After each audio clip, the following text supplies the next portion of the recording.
Hey guys, it's Fred. Another video, just an excerpt from Mike Elam's collection. Possible weapon used to shoot Pauline Pusser. We have discussed this before. There was over 6.2 million M1 rifles made during the 40s and early 50s. 6.2 million. So very possible out of 6.2 million rifles, that could be one of them that shot Pauline and Buford. I'm gonna let you hear Mike hear what he says. Well, I was asked if I had any other information, and it was kind of like, well, how much do you want? How much do you want? And I've said it on another video that I think Mike could give them all they want. I think he could talk all day long. I think he could tell story after story after story, and I think that's what you would get, is stories. There's a difference in getting fact and evidence and getting stories or rumors. I heard this, I heard that. Especially when you heard it and then somebody says, now, where'd you hear that at? Who told you that? Well, they did, but they're dead now. They've passed away. Because, see, once a person's passed away, they're not there to confirm or deny what you're telling is the truth or not. So you can say whatever you want. It's not what this video is about. This video is about that gun right there. I used to say, why hasn't the TBI charged Mike and the other fella? The fella that Mike actually got the gun from.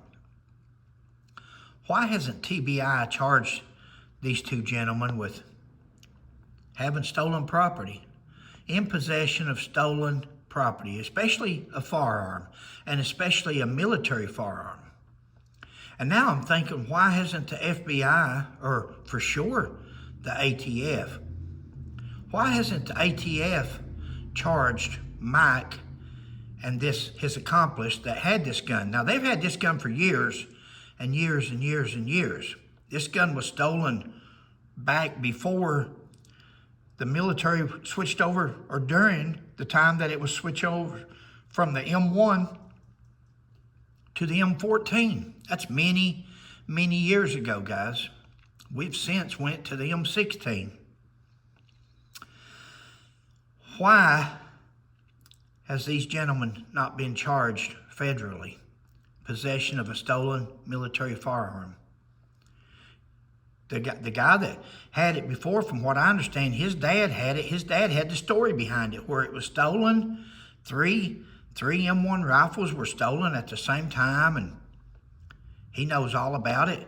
And his dad never reported it to law enforcement. And then he, from the way I understand it, inherited the gun, and he knows it's stolen. He thinks there's a big story about Buford Pusser behind it. Forget that, whether there's a story or not, that's fine. But we know that it's a stolen military firearm.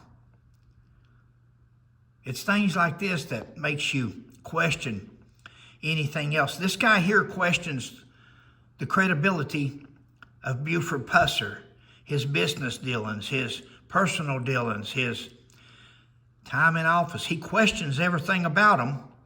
He doesn't question a state trooper that he alleges falsified a fatal accident report by taking evidence out of the report, removing it. He trusts that. He said that was a good trooper. That was a good guy. Was he?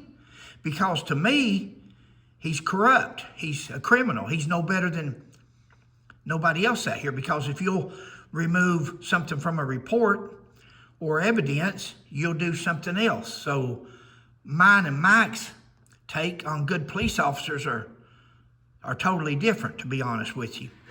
Mine and Mike's take on him is totally different, because he wants to persecute and prosecute Buford Pusser, and I have found things that Mike has said and done worse than what I can find any evidence of Buford doing. I can find stories, mostly from Mike, Dennis Hathcock, or Oakley Baldwin, I can find stories and rumors. That don't make them true. I'm actually seeing. I see a gun laying there that Mike knew about.